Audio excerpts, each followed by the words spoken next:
இறை வார்த்தை மத்தேயு நற்செய்தி பிரிவு 12 சொற்றொடர்கள் 38 முதல் 42 முடிய.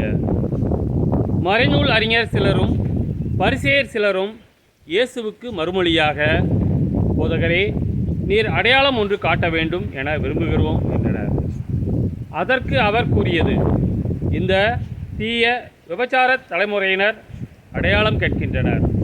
இவர்களுக்கு இறைவாக்கினரான யோனாவின் அடையாளத்தை தவிர வேறு அடையாளம் எதுவும் கொடுக்கப்பட மாட்டாது. யோனா 3 பகலும் 3 இரவும் ஒரு பெரிய மீனின் வயிற்றில் இருந்தார்.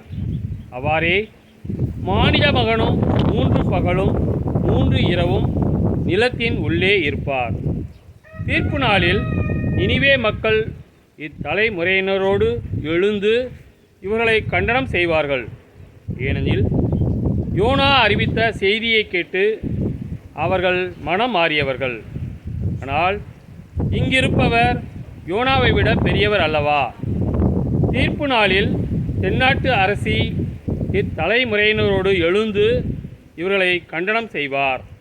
ஏனெனில் அவர் சாலமோனின் ஞானத்தை கேட்க உலகின் கடைக்கோடியிலிருந்து வந்தவர்.